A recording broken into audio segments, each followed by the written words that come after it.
تو وقال فرعون ذرونی اقتل موسیٰ، فرعون نے کہا کہ مجھے اجازت دو کہ میں موسیٰ کو قتل کر دوں۔ اب یہ کیوں پوچھ رہا ہے؟ حالانکہ رب ہونے کا مدعی ہے، مطلق العنان بادشاہ، لیکن اسے اندازہ ہو گیا تھا کہ میرے اپنے لوگوں میں کچھ اثرات پیدا ہو چکے ہیں اب حضرت موسیٰ کی دعوت کے۔ اگر میں نے بغیر کنسنسس ڈیولپ کیے ہوئے تمام درباریوں کو اپنے کانفیڈنس میں لیے بغیر اگر کوئی اقدام کر دیا تو ہو سکتا ہے کہ اندر سے کوئی بغاوت ہو جائے۔ لہذا اب وہ عدالت کے سامنے وہ مطلق العنان بادشاہ جو ہے وہ اپنے دربار میں رکھ رہا ہے، ضروری اقتل موسیٰ، مجھے اب تم اجازت دو، late us kill him, let us do away with him, وَلْيَدْعُ رَبَّهُ، اور پکار لے وہ اپنے رب کو، ہمارے قتل کرنے کے مقابلے میں بچانے کے لیے پکار لے اپنے رب کو اگر بچا سکتا ہے۔ انی اخاف ان یبدل دینکم، مجھے اندیشہ ہے وہ تمہارا دین بدل دے گا، وَأَن یظہر فی الارض الفساد، یا زمین میں بہت بڑا فساد پیدا کر دے گا۔ وقال موسیٰ، اور موسیٰ نے کہا، یہ بات ان تک پہنچی ہوگی کہ دربار میں یہ مشورہ ہو رہا ہے، انہوں نے فرمایا انی عذت بربی وربکم، میں تو پناہ پکڑتا ہوں اپنے رب کی اور تمہارے رب کی، من کل متکبر، ہر متکبر کے مقابلے میں، لا یؤمن بیوم الحساب، جو یوم حساب پر ایمان نہیں رکھتا۔ وقال رجل مومن من آل فرعون یکتم ایمانہ، اور کہا ایک مومن مرد نے جو آل فرعون میں سے تھا، یکتم ایمانہ، وہ ابھی تک اپنے ایمان کو چھپائے ہوئے تھا۔ گویا کہ یہ وقت تھا کہ اب وہ کھڑا ہوا، انہوں نے کہا کہ گویا کہ اب بڑھ رہا ہے کہ میں ڈٹ کر بات کروں، اس لیے کہ یہ اقدام اگر فرعون نے کیا تو مسئلہ جو ہے اب وہ صورتحال بگڑ سکتی ہے۔ یہ ہے تقریر جو شروع ہو رہی ہے۔ وقال رجل مومن من آل فرعون یکتم ایمانہ اتقتلون رجلا ان یقول ربی اللہ، سوچو تم ایک شخص کو قتل کرنا چاہتے ہو محض اس جرم کی پاداش میں کہ وہ کہتا ہے میرا رب اللہ ہے۔ یہی الفاظ کہے تھے حضرت ابو بکر صدیق نے جب ایک مرتبہ ہجوم کیا ہے، مشرکین مکہ نے حضور پر حملہ کیا ہے، تو حضرت ابو بکر آڑے آئے ہیں اور یہ الفاظ کہے انہوں نے، اتقتلون رجلا ان یقول ربی اللہ، کیا تم ایک شخص کو قتل کرنا چاہتے ہو، یعنی محمد کو صلی اللہ علیہ وسلم؟ جرم کیا ہے اس کا؟ یہی کہ وہ کہتا ہے میرا رب اللہ ہے، بالکل یہی الفاظ۔ اتقتلون رجلا یقول ربی اللہ وقد جاءکم بالبینات من ربکم، حالانکہ وہ تمہارے رب کی طرف سے واضح نشانیاں لے کر آیا ہے۔ وَإِن يَكُ كَاذِبًا فَعَلَيْهِ كَذِبُهُ، اگر وہ جھوٹا ہے تو اس کا جھوٹ کا وبال اسی کے اوپر آئے گا۔ وَإِن يَكُ صَادِقًا، اور اگر سوچ لو اگر وہ سچا ہوا، يُصِبْكُمْ بَعْضُ الَّذِي يَعِدُكُمْ، تو پھر تم پر وہ کچھ چیزیں آئیں گی جس کی کہ وہ دھمکی دے رہا ہے اور تمہیں بتا رہا ہے عذاب الہی آئے گا اور تم تباہ و برباد کر دیے جاؤ گے۔ اگر سچا ہے تو تم پر پھر وہ عذاب آئے گا۔ ان اللہ لا یہدی من ہوا مسرف کذاب، اللہ تعالیٰ راہ یاب نہیں کرتا ان کو کہ جو مسرف ہوں، حد سے بڑھنے والے اور کذاب ہوں، جھوٹے ہوں۔ یا قوم لکم الملک اليوم، اے میری قوم کے لوگوں آج تو اختیارات تمہارے ہاتھ میں ہیں، تمہاری بادشاہت ہے، تمہاری حکومت ہے، ظاہرین فی الارض، تم زمین میں غالب ہو، تمہارا ڈنکا بج رہا ہے۔ فمن ینصرنا من باس اللہ ان جاءنا، تو اگر کہیں اللہ کا عذاب ہم پر آ گیا تو کون مدد کرے گا، کون بچائے گا اللہ کے عذاب سے؟ قال فرعون، اب دیکھیے اس کا نتیجہ کیا نکلا ہے کہ فرعون جیسے کہ بے بس سا ہو کر کہہ رہا ہے، یہ پہلا رد عمل ہے اس کا، ما اریکم ما ارا، دیکھو بھائی میں تو جو کچھ میری رائے ہے وہ میں نے پیش کی ہے، میں نہیں دکھا رہا تمہیں مگر وہی جو میں دیکھ رہا ہوں۔ میں یہ دیکھ رہا ہوں کہ اگر اس کو قتل نہ کیا گیا موسیٰ کو تو تباہی آئے گی اور بڑا فساد بن جائے گا، اور یہ معاملہ جو ہے اب پانی جو ہے حد سے گزر گیا ہے، سر سے گزر چکا ہے، اب ہمیں کچھ نہ کچھ کرنا چاہیے۔ تو جو مجھے دکھائی دے رہا ہے اریکم ما ارا، جو میں دیکھ رہا ہوں وہ میں تمہیں دکھانا چاہ رہا ہوں، وما اہدیکم الا سبیل الرشاد، اور میں نہیں رہنمائی کر رہا تمہاری مگر کامیابی کے راستے کی طرف۔ وقال الذی آمن، اور وہ جو اہل ایمان ہیں، وہ جو مومن آل فرعون ہیں، وہ اپنی تقریر جاری رکھے ہوئے ہیں۔ قال الذی آمن یا قوم، کہا اس مومن شخص نے اے میری قوم کے لوگوں، انی اخاف علیکم مثل یوم الاحزاب، مجھے اندیشہ ہے تم پر کہ اس طرح کا دن نہ آ جائے جس طرح کے دن پہلی اور قوموں پر آئے ہیں، مثل داب قوم نوح وعاد وثمود والذین من بعدہم، جیسا کہ معاملہ ہوا تھا قوم نوح کا، پھر قوم عاد کا، پھر قوم ثمود کا، اور پھر ان کا جو ان کے بعد ہوئے۔ وما اللہ یرید ظلما للعباد، اور اللہ تعالیٰ تو اپنے بندوں پر ظلم کا ارادہ نہیں رکھتا، یہ بندے ہی ہیں کہ جو اپنی کوتاہی کی وجہ سے، اپنی تکذیب کی وجہ سے، اپنی شرارتوں کی وجہ سے جو اپنے اوپر عذاب الہی کو دعوت دیتے ہیں۔ وَيَا قَوْمِ إِنِّي أَخَافُ عَلَيْكُمْ يَوْمَ التَّنَادِ، اور اے میری قوم کے لوگوں، مجھے اندیشہ ہے تم پر کہ وہ دن آئے گا جس میں چیخ پکار ہوگی، ہنگامہ ہوگا۔ یوم تولون مدبرین، جس روز تم پیٹھ دکھا کر، پیٹھ موڑ کر بھاگو گے، ما لکم من اللہ من عاصم، لیکن پھر اللہ کے پکڑ سے تمہیں بچانے والا کوئی نہیں ہوگا۔ ومن یضلل اللہ فما لہ من ہاد، اور جسے اللہ ہی گمراہ کر دے پھر اس کو ہدایت دینے والا کوئی نہیں۔ وَلَقَدْ جَاءَكُمْ يُوسُفُ مِنْ قَبْلُ بِالْبَيِّنَاتِ، اور دیکھو تمہارے پاس پہلے یوسف آئے تھے واضح نشانیاں لے کر۔ اس کو اللہ نے کیسی تعبیر الاحادیث سکھائی تھی، اس نے کیا کیا تھا، اس نے بادشاہ کے، اس وقت کے بادشاہ کے خواب کی تعبیر بتائی تھی، اس نے اس ملک کو تباہی سے بچایا تھا، اس کو بھی تم نے مانا نہیں، حالانکہ انہوں نے اس طرح کی دعوت بھی نہیں دی۔ یہ بات ذہن میں رکھیے، رسول نہیں تھے یوسف صرف نبی تھے، لیکن یہ کہ تم نے مانا تو نہیں اس کو، تم اس پر ایمان تو نہیں لائے، تم نے نہیں مانا کہ وہ اللہ کے نبی ہیں۔ وَلَقَدْ جَاءَكُمْ يُوسُفُ مِنْ قَبْلُ، اور اس سے یہ بات معلوم ہو گئی کہ حضرت یوسف اور حضرت موسیٰ کے درمیان بنی اسرائیل میں کوئی نبی نہیں ہے، اس لیے کہ اگر کوئی اور نبی ہوتے تو یہ مومن آل فرعون ان کا بھی تذکرہ کرتے۔ یہ حضرت موسیٰ کے بعد پھر شروع ہوا ہے کہ 1400 برس تک حضرت عیسیٰ علیہ السلام تک، پھر یہ کہ ان کے ہاں نبوت کا تار نہیں ٹوٹا، لیکن حضرت موسیٰ کے اور حضرت یوسف کے درمیان کوئی نبوت نہیں۔ وَلَقَدْ جَاءَكُمْ يُوسُفُ مِنْ قَبْلُ، تمہارے پاس آئے یوسف اس سے پہلے بالبینات، فَمَا زِلْتُمْ فِي شَكٍّ مِّمَّا جَاءَكُمْ بِهِ، لیکن تم شکوں کو شبہات ہی میں پڑے رہے، وہ تمام تعلیمات جو وہ لے کر آئے تھے ان کو تم نے قبول نہیں کیا، حتیٰ اذا ہلکا، یہاں تک کہ جب وہ فوت ہو گئے، قُلْتُمْ لَن يَبْعَثَ اللَّهُ مِن بَعْدِهِ رَسُولًا، تو تم نے کہا ان کے بعد اللہ کسی اور کو رسول نہیں بھیجے گا، یعنی ان کو تو تم نے ان کی زندگی میں تو رسول اور نبی نہیں مانا۔ کذالک یضل اللہ من ہوا مسرف مرتاب، اسی طرح اللہ تعالیٰ گمراہ کر دیتا ہے ان کو کہ جو حد سے بڑھنے والے ہوں اور شکوک و شبہات میں مبتلا رہنے والے ہوں۔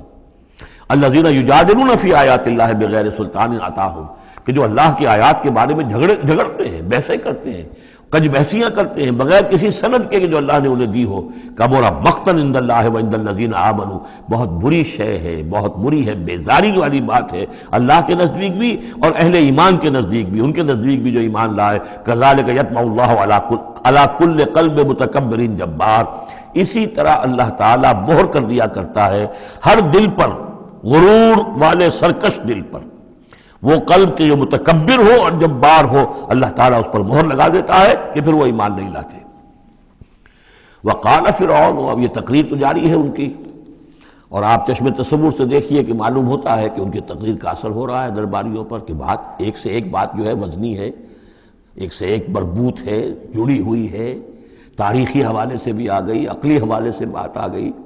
ہر اعتبار سے انہوں نے اس طریقے کی تقریر کی ہے کہ اب سارے یوں سمجھیے کہ اگر پورے دربار کے اوپر ایک دفعہ سناٹا چھا گیا ہے۔ اب وہ کیا کرے فرعون؟ قال فرعون یا حامان، فرعون نے کہا ہے حامان، وہ یہ وزیر تھا اس کا، ابن لی سرحن، اب میرے لیے ذرا ایک بڑی عمارت بناؤ، لعلی ابلغ الاسباب، تاکہ ہو سکتا ہے کہ میں پہنچوں جو آسمان کے اسباب السماوات، آسمان کے راستوں تک میں پہنچ جاؤں، فاطلع الی الہ موسیٰ، اور پھر میں جھانک کر دیکھوں اور مطلع ہونے کی کوشش کروں الہ موسیٰ کون ہے جس کا ذکر یہ کر رہا ہے موسیٰ، وانی لاظنہ کاذبا، اور میرا گمان تو یہ کہ وہ جھوٹ بول رہا ہے۔ وکذالک زین لفرعون سوء عملہ، اسی طرح فرعون کے لیے اس کا برا عمل بھی مزین کر دیا گیا، وہ اسی میں مگن رہا، وصد عن السبیل، اور اس کو روک دیا گیا صراط مستقیم سے، سیدھی راہ سے۔ وما کید فرعون الا فی تباب، اور یہ ساری چال فرعون کی وہ سب کی سب جو ہے ناکام ہوئی اور تباہ و برباد ہونے کے واسطے تھی۔ یہ گویا کہ کھسیانی بلی کھبا نوچے والی بات ہے۔ پہلے تو اس کی بے بسی تھی، ما اریکم الا ما ارا وما اہدیکم الا سبیل الرشاد، میں نے جو بات مجھے صحیح معلوم ہوتی تھی وہ میں نے آپ کے سامنے رکھ دی، باقی معاملہ آپ جانیں، لیکن میں آپ کو جس راستے کی رہنمائی کر رہا ہوں کہ قتل کر دو اب موسیٰ کو، اب مزید مہلت نہ دو، کامیابی اسی میں ہے۔ اب یہاں جو اثر ہو چکا ہے حضرت موسیٰ کی تقریر کا، اب یہاں وہ کھسیانہ سا ہو کر رہتا ہے کہ اچھا بھائی بناؤ ذرا کوئی ایک بڑی سی دیوار کو، بڑا اونچا مینار بنانا اس پر، تاکہ میں اس پر چڑھ کر دیکھوں آسمان کے اندر کہ کہیں واقعی کوئی موسیٰ کا خدا ہے، جیسا کچھ بے وقوفوں نے کہا تھا کہ ہم تو چاند پہ بھی ہوا ہے ہمیں کہیں خدا نہیں ملا، تو ایسا بھی روکے تھے۔ وقال الذی آمنا، اب وہ صاحب ایمان جو ہے مومن آل فرعون، ابھی اس کی تقریر جاری ہے۔ وقال الذی آمنا یا قوم اتبعونی اہدکم سبیل الرشاد، اس کا جواب دیا ہے فرعون کی بات کا،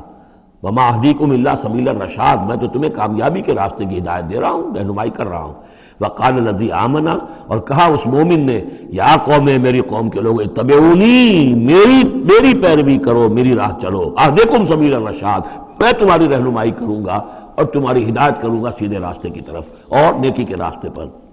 یا قوم انما هذه الحیات الدنیا متاع، اے میری قوم کے لوگوں، یہ دنیا کی زندگی تو بس ایک برتنے کا سامان ہے، کچھ نہیں۔ وَإِنَّ الْآخِرَةَ هِيَ دَارُ الْقَرَارِ، اصل میں تو آخرت جو ہے وہ ہے مستقل رہنے کی جگہ، قرار تو وہاں ہے، مستقل قیام تو وہاں ہے۔ من عمل سیئۃ، جس نے کوئی بدی کمائی ہوگی، فلا یجزی الا مثلھا، تو اس سے تو بدلہ ملے گا اتنا ہی جتنا کہ اس نے بدی کمائی، اس جیسا ہی۔ ومن عمل صالحا من ذکر او انثی وهو مؤمن، اور جو کوئی نیک عمل کرے گا، چاہے مرد ہو چاہے عورت، لیکن ہو مومن، فاولئک يدخلون الجنۃ یرزقون فیہا بغیر حساب، وہ ہوں گے جو جنت میں داخل کیے جائیں گے اور جنہیں وہاں رزق ملے گا بغیر حساب۔ یہ ہے تقریر، ذرا نوٹ کیجئے۔ وَيَا قَوْمِ مَا لِي أَدْعُوكُمْ إِلَى النَّجَاةِ وَتَدْعُونَنِي إِلَى النَّارِ، اور میری قوم کے لوگوں، کیا تم سوچو مجھے کیا ہے، میں تمہیں پکار رہا ہوں نجات کی طرف اور تم مجھے پکار رہے ہو آگ کی طرف۔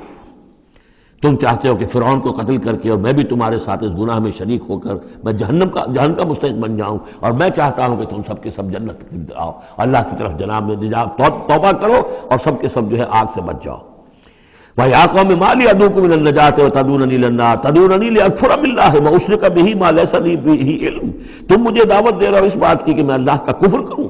اور شریک کروں ٹھہراؤں اس کے ساتھ جس کے لیے کہ میرے پاس کوئی سند نہیں۔ وَأَنَا أَدْعُوكُمْ إِلَى الْعَزِيزِ الْغَفَّارِ، اور میں تمہیں پکار رہا ہوں، بلا رہا ہوں اس ذات کی طرف کہ جو العزیز ہے، زبردست ہے، الغفار ہے، بخشش کرنے والی۔ لا جرم ان ما تدعوننی الیہ لیس لہ دعوۃ فی الدنیا ولا فی الآخرہ، اس میں کوئی شک نہیں ہے، بلا شائبہ ریب و شک، تم جو مجھے بلا رہے ہو جن کی طرف الیہ، لیس لہ، جو یہ تمہارے معبود ہیں اور جن کو تم پکارتے ہو، ان کے لیے کوئی دعوت نہیں ہے فی الدنیا ولا فی الآخرہ، ان کی پکار کوئی نہیں، ان کی رسائی کوئی نہیں، ان کا اختیار کوئی نہیں، نہ دنیا میں نہ آخرہ میں۔ وَأَنَّ مَرَدَّنَا إِلَى اللَّهِ، اور ہم سب کا لوٹنا تو ہے کشاں کشاں، خواہی نہ خواہی اللہ کی طرف۔ وَأَنَّ الْمُسْرِفِينَ هُمْ أَصْحَابُ النَّارِ، اور یقیناً جو حد سے بڑھنے والے، زیادتی کرنے والے ہیں وہی جہنمی ہیں۔ فَسَتَذْكُرُونَ مَا أَقُولُ لَكُمْ، تو ان قریب تم یاد کرو گے جو میں آج تم سے کہہ رہا ہوں۔ تم نے میری بات ماننی نہیں ہے، تم تباہی کو دعوت دے رہے ہو، تم یہ جیسے بعد میں ہوا، تم جاؤ گے، کوشش کرو گے، موسیٰ اور ان کی قوم کا پیچھا کرو گے، تباہی ہوگی، اور جب تم غرق ہوگے تب تمہیں میری بات یاد آئے گی۔ فَسَتَذْكُرُونَ مَا أَقُولُ لَكُمْ، جو میں تم سے کہہ رہا ہوں ایک وقت آئے گا کہ تم اسے یاد کرو گے۔ وَأُفَوِّضُ أَمْرِي إِلَى اللَّهِ، اور میں تو اپنا معاملہ اللہ کے حوالے کرتا ہوں۔ اب ظاہر بات ہے فرعون کے دربار میں کلمہ حق کہنے کے بعد گویا کہ وہ بھی اب تیار تھے، ہو سکتا ہے انہیں قتل کر دیا جاتا، جیسے سورہ یاسین میں ہے، جس اللہ کے بندے نے وہ قول حق کہا تھا، قیل ادخل الجنہ قال یا لیت قومی یعلمون بما غفر لی ربی وجعلنی من المکرمین، تو ان کا میں اپنا معاملہ اللہ کے حوالے کرتا ہوں۔ وَأُفَوِّضُ أَمْرِي إِلَى اللَّهِ إِنَّ اللَّهَ بَصِيرٌ بِالْعِبَادِ، اللہ یقیناً اپنے بندوں کو دیکھ رہا ہے، ان کے حالات سے واقف ہے، پھر وہ علی کل شیء قدیر ہے، وہ ہر ظلم سے، ہر زیادتی سے جس کو چاہے بچا سکتا ہے۔ فَوَقَاهُ اللَّهُ سَيِّئَاتِ مَا مَكَرُوا، اب وقع ہو کی ضمیر جو ہے جا تو سکتی ہے اس مومن آل فرعون کی طرف بھی اور حضرت موسیٰ کی طرف بھی، لیکن اکثر حضرات کی رائے یہ ہے کہ یہاں مراد موسیٰ ہے۔ یہ ساری جو بھی ہو رہی تھی تو گویا کہ وہ ریزولوشن کیری نہیں ہو سکا، پھر وہاں وہ فیصلہ نہیں کیا جا سکا۔ ان کی تقریر کا اتنا اثر ہوا مومن آل فرعون کا کہ وہ فرعون کی وہ تجویز وہاں پر ٹرن ڈاؤن ہو گئی، تو بچا لیا اللہ نے ان کی جو بھی چالیں تھیں ان سے حضرت موسیٰ علیہ السلام کو۔ وَحَاقَ بِآلِ فِرْعَوْنَ سُوءُ الْعَذَابِ، اور آل فرعون پر تو وہ برا عذاب پھر ٹوٹ پڑا، لوٹ کے آیا اور اس نے ان کو گھیرے میں لے لیا۔